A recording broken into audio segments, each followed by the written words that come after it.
दोस्तों, अगर आप भी एक्सरे टेक्नीशियन भर्ती का इंतजार कर रहे थे तो भाई आपके लिए बड़ी खुशखबरी निकल कर आ रही है। उत्तर प्रदेश में एक्सरे टेक्नीशियन के पदों पर भर्तियों का नोटिफिकेशन जारी कर दिया गया है। ये भर्ती की प्रक्रिया पूरी आखिर में है क्या, कब से आपका आवेदन शुरू होगा, कब तक आप आवेदन कर पाएंगे, फीस कितनी जाएगी, क्वालिफिकेशन कितनी है, सैलरी कितनी है, किस तरीके से आपका होने वाला है सिलेक्शन, पूरी जानकारी आपको इस वीडियो में प्रोवाइड कराने वाला हूं। तो एंड तक पूरा वीडियो देखिएगा, ठीक है। अगर आप उत्तर प्रदेश के नहीं हैं तो भी इन भर्तियों पर अप्लाई कर सकते हैं। तो एंड तक देखिए पूरा वीडियो पसंद आए तो लाइक करके शेयर जरूर कर देना अपने दोस्तों के साथ। व्हाट्सएप, फेसबुक, टेलीग्राम सभी जगह शेयर कर देना। चैनल पर नए हैं तो चैनल को सब्सक्राइब करके बेल के आइकॉन को दबाकर ऑल पर सेट कर लीजिए ताकि इस तरह की भर्तियों की हर अपडेट आपको सबसे पहले मिलती रहे। चलिए दोस्तों, मैं ले चलता हूं आपको नोटिफिकेशन की तरफ। जो ऑफिशियल नोटिफिकेशन है वो मैं स्क्रीन पर जूम करके आपको दिखा देता हूं फुल स्क्रीन पर। तो आपको स्क्रीन पर नोटिफिकेशन की कॉपी दिख रही होगी, लिखा हुआ है उत्तर प्रदेश अधीनस्थ सेवा चयन आयोग लखनऊ की तरफ से ये भर्तियां जो है निकाली गई हैं, यानी यूपी SSC के तहत ये भर्तियां होनी है। और विज्ञापन संख्या दे रखी है, इसके अलावा लिख रखा है कि भाई एक्सरे टेक्नीशियन सामान्य चयन, ठीक है, सामान्य चयन मुख्य परीक्षा दे रखा है। यहां पर विज्ञापन के प्रकाशन की तिथि यानी नोटिफिकेशन जो है वो 8/6/2023 यानी कि कल रिलीज किया जा चुका है, जो आपको स्क्रीन पर दिख रहा है। ऑनलाइन आवेदन की जो करने की जो तिथि है वो यहां पर इन्होंने लिख रखी है 15/6/2023 से स्टार्ट हो जाएंगे ऑनलाइन एप्लीकेशन, ठीक है। 15/6/2023 से ये एप्लीकेशन शुरू हो रहे हैं। इसके अलावा ऑनलाइन आवेदन शुल्क जमा आवेदन सबमिट करने की अंतिम तिथि भी इन्होंने यहां पर दे रखी है 5/7/2023 यानी कि 5 जुलाई 2023 तक आप इसमें आवेदन कर सकते हैं। इसके अलावा जो आपका संशोधन है, कोई कमी हो जाती है आपके फॉर्म में तो आप संशोधन जो है 12 जुलाई 2023 तक कर सकते हैं। तो ये भी ध्यान रखिएगा, ठीक है। अब हम लोग चलते हैं नीचे की तरफ, विज्ञापन में नीचे की तरफ चलते हैं और यहां पर पूरी जानकारी इन्होंने दे रखी है कि भाई एक्सरे टेक्नीशियन सामान्य परीक्षा मुख्य परीक्षा जो है वो महानिदेशक चिकित्सा एवं स्वास्थ्य सेवा स्वास्थ्य भवन लखनऊ के नियंत्रणाधीन एक्सरे टेक्नीशियन के कुल कितने पद दे रखे हैं, 382 रिक्त पदों के लिए ये भर्तियां हो रही हैं। 382 रिक्त पद जो हैं उन पर ये चयन प्रक्रिया जो है की जाएगी और ऑनलाइन आवेदन आमंत्रित किए जाते हैं, ठीक है। ऑनलाइन तरीके से आपको इसमें आवेदन करना है। अब देखिए नीचे की तरफ एक्सरे टेक्नीशियन मुख्य परीक्षा हेतु अभ्यर्थियों की शॉर्ट लिस्टिंग, उनके प्रारंभिक आर्ता परीक्षा यानी कि पीईटी 2022 के स्कोर के आधार पर सिलेक्शन किया जाएगा। यहां पर जो वही लोग इसमें अप्लाई कर सकते हैं जो पीईटी 2022 को में स्कोर जिनको मिला था, के आधार पर की जाएगी। तो कह दिया गया इसके आधार पर की जाएगी परीक्षा। इस परीक्षा में प्रतिभाग हेतु केवल वही अभ्यर्थी ऑनलाइन आवेदन कर सकते हैं जो पीईटी 2022 में सम्मिलित हुए हैं एवं उन्हें आयोग द्वारा स्कोर कार्ड जारी किया गया है। प्रारंभिक अर्हता परीक्षा 2022 में वास्तविक स्कोर अथवा नॉर्मलाइज्ड स्कोर में 0 या उससे कम नकारात्मक अंक प्राप्त करने वाले अभ्यर्थियों को मुख्य परीक्षा हेतु शॉर्टलिस्ट नहीं किया जाएगा, कह दिया गया है। तो स्कोर बोर्ड अगर आपको मिला है तो आप इसमें अप्लाई कर सकते हैं पीईटी 2022 में 22, ठीक है, अगर आपको स्कोर कार्ड यहां पर मिला था।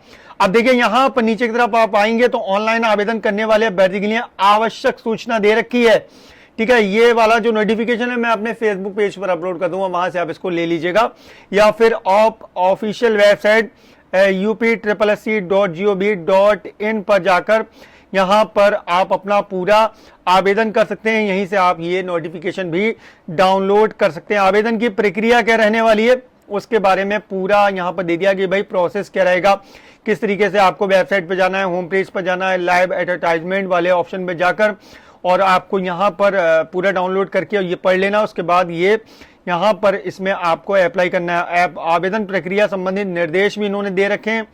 ये जब आप अप्लाई करेंगे तो आपको इन चीज़ों का ध्यान रखना होगा। एप्लीकेशन किस तरीके से करना है उसके बारे में दे रखा है इन्होंने, ठीक है। इसके अलावा फोटो और आपके जो सिग्नेचर है वो आपको अपलोड करने होंगे। इसके अलावा अदर डिटेल्स दे रखी है, डिक्लेरेशन दे रखा है, ये आप देख लीजिएगा। जो मेन पॉइंट है वो मैं हाईलाइट आपको कर देता हूँ। फीस का भुगतान करना होगा। अच्छा, फीस जाएगी कितनी, ये सबसे बड़ी बात। तो आवेदन शुल्क देख लीजिए कितना आपका जाने वाला है। आवेदन शुल्क देखिए यहाँ पर 4 कैटेगरी दी हैं। जनरल वालों के लिए आवेदन शुल्क 0, कोई शुल्क नहीं जाएगा, लेकिन ऑनलाइन प्रक्रिया शुल्क जो है 25 रुपए निर्धारित की गई है, यानी कि 25 रुपए आपके खर्च होने वाले हैं। अन्य पिछड़ा वर्ग के लिए भी 25 रुपए हैं और अनुसूचित जाति के लिए भी 25 रुपए। इसके अलावा अनुसूचित जनजाति के लिए भी 25 रुपए, यानी जनरल कैटेगरी हो, बीसी हो, सभी के लिए यहाँ पर 25 रुपए जो है वो राशि रखी गई है। ठीक है, आगे आप नीचे की तरफ आएंगे तो यहाँ पर फॉर्म का प्रिंट आउट करा लेना है आपको। सब कुछ भुगतान करने के बाद आपका संशोधन जो है, आप जो तारीख मैंने भी आपको बताई उस तारीख तक आप संशोधन कर सकते हैं। ओटीपी के माध्यम से इसमें करेक्शन हो जाएगा। आपकी जो भी कमी होगी वो ओटीपी के माध्यम से आप सही करा सकते हैं। क्या क्या कमियां सही करा सकते हैं ये देखिए, यहाँ पर सब लिख रखा है इन्होंने। नाम में गड़बड़ हो जाए, माता पिता के नाम में गड़बड़ हो जाए, आपका एड्रेस गड़बड़ हो जाए, ठीक है, ईडब्ल्यूएस सर्टिफिकेट या कोई भी सर्टिफिकेट में गड़बड़ हो गई, जाति की श्रेणी है उसमें गड़बड़ हो गई, आपके लिंग यानी जेंडर में गड़बड़ हो जाए, तो उस तरीके की जो जानकारी है आप आसानी से संशोधित कर सकते हैं।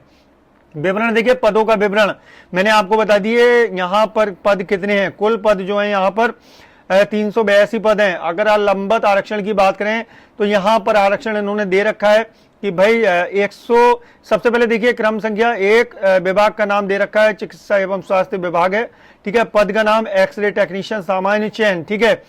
पे बैंड एंड ग्रेड पे कितना होगा, पे बैंड आपका देख रहा होगा 9300 से लेकर 34,800 रुपए है और ग्रेड पे 4200 है। पे मैट्रिक्स लेवल 6 में आते हैं, ठीक है।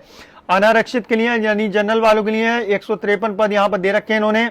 इसके अलावा अनुसूचित जाति के लिए 80 पद यहाँ पर निर्धारित कर रखे हैं। इसके अलावा अनुसूचित जनजाति के लिए भी 8 पद निर्धारित कर रखे हैं।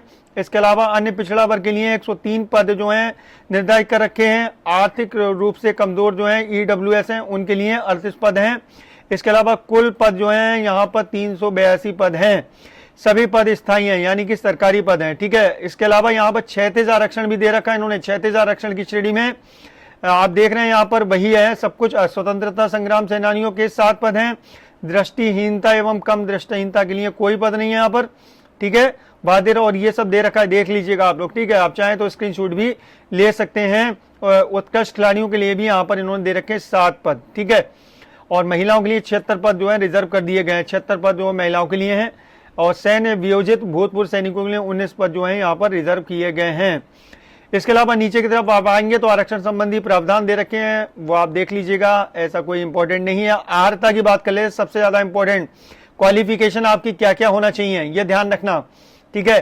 तो एक्सरे के लिए यहाँ पर दे रखा है इन्होंने उत्तर प्रदेश एक्सरे प्राविधिक सेवा नियमावली 1986 के नियम 8 के अनुसार सेवा में पदों पर भर्ती के लिए अभ्यर्थियों के पास उत्तर प्रदेश राज्य चिकित्सा संकाय का एक्सरे में डिप्लोमा या उक्त संकाय द्वारा उसके समकक्ष मान्यता प्राप्त कोई अन्य अर्हता होनी चाहिए। तो कह दिया गया कि भाई उत्तर प्रदेश राज्य चिकित्सा संकाय का एक्सरे में डिप्लोमा होना चाहिए या फिर उक्त संकाय द्वारा, इसी संकाय द्वारा उसके समकक्ष मान्यता प्राप्त कोई अन्य अर्हता होनी चाहिए। क्लियर कर दिया गया।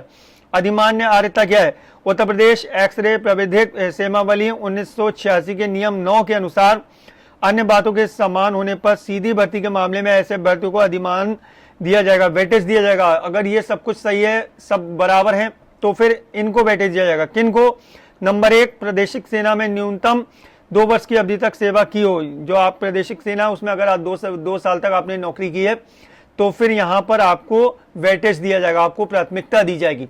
इसी तरीके से राष्ट्रीय कैंडिडेट कोर का बी प्रमाण पत्र अगर आपके पास है तो भी आपको यहाँ पर वेटेज दिया जाएगा, प्राथमिकता दी जाएगी। आयु सीमा की गणना कैसे होगी, आयु सीमा 18 से 40 साल वाले इसमें अप्लाई कर सकते हैं 1 जुलाई 2023 के आधार पर, ठीक है। 1 जुलाई 2023 को, जो 1 जुलाई 2023 है उसके आधार पर 18 से कम ना हो और 40 से ज्यादा ना हो, ठीक है। और जो अनुसूचित जाति, अनुसूचित जनजाति और श्रेणियों के लिए सरकार द्वारा जो समय समय पर अधिसूचित सूचनाएं उसके आधार पर ही इसमें आयु में छूट दी जाएगी। चयन का आधार क्या होगा, केवल लिखित परीक्षा के आधार पर आपका चयन किया जाएगा। ठीक है। अब यहाँ पर लिखित परीक्षा किस आधार पर होगी उसके बारे में जानकारी इन्होंने यहाँ पर दे दी है। नंबर 9 पॉइंट की परीक्षा योजना एवं पाठ्यक्रम। लिखित परीक्षा हेतु परीक्षा योजना एवं पाठ्यक्रम तथा परीक्षा तिथि के संबंध में यथा समय पृथक से सूचित किया जाएगा। यहाँ पर ना तो सिलेबस के बारे में बताया, ना बताया कि किस तरीके से लिखित परीक्षा होगी, कितने नंबर की होगी, कोई जानकारी प्रोवाइड नहीं कराई गई है। इसके लिए अलग से जो है नोटिफिकेशन रिलीज किया जाएगा। जैसे ही नोटिफिकेशन आएगा आपका भाई आपको सबसे पहले पहुंचा देगा। लिखित परीक्षा के संबंध में विशेष नोट, ठीक है। एक्सरे टेक्नीशियन की लिखित परीक्षा हेतु विज्ञापित पदों के सापेक्ष श्रेणीवार 15 गुना अभ्यर्थियों, ठीक है, अंतिम कट ऑफ अंक परसेंटाइल स्कोर 0.2 स्थान तक धारित करने वाले समस्त अभ्यर्थियों को सम्मिलित करते हुए को मुख्य परीक्षा हेतु शॉर्टलिस्ट किया जाएगा। तो 15 गुना अभ्यर्थियों को, ठीक है, 0.2 अंक तक अगर आप इसमें निकालते हैं परसेंटाइल स्कोर तो आपको इसमें सम्मिलित किया जाएगा। यदि परीक्षा एक से अधिक पालियों दिवसों में आयोजित की जाती है तो अभ्यर्थियों के तुलनात्मक मूल्यांकन हेतु स्कोर के नॉर्मलाइजेशन की प्रक्रिया लागू होगी। अभ्यर्थियों के लिए महत्वपूर्ण निर्देश दे रखे हैं। उत्तर प्रदेश के आरक्षित श्रेणी के सभी अभ्यर्थी आवेदन में अपनी श्रेणी अवश्य अंकित करेंगे। श्रेणी लिखिए, जनरल है, बीसी है, ओबीसी है, एससी है। एक से अधिक आरक्षित श्रेणी का दावा करने वाले अभ्यर्थियों को केवल एक छूट मिलेगी, जो अधिक लाभार्थी होंगे अनुमन्य होगी।